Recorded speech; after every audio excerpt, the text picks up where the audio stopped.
How can I find out my user's age from the data that's being provided in this birthday countdown? Now, first look, it looks very complicated. We start thinking about whether the birthday will be this year, will be next year, if there's a leap year, and so on and so forth. But really, we don't need to do all that.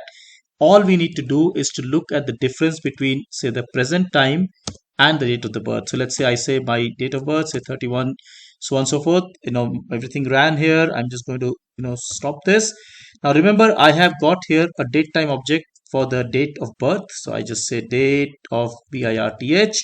That's a date time object with my date, and I also have a current time. Now, if I were to, let's say, do a difference between these two, so current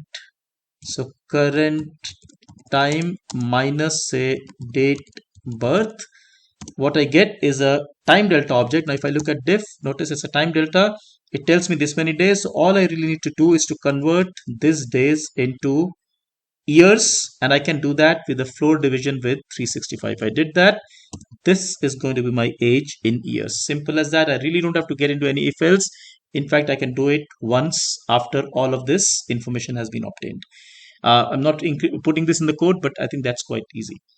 I hope you enjoyed this. Take care. Thank you so much. Bye bye.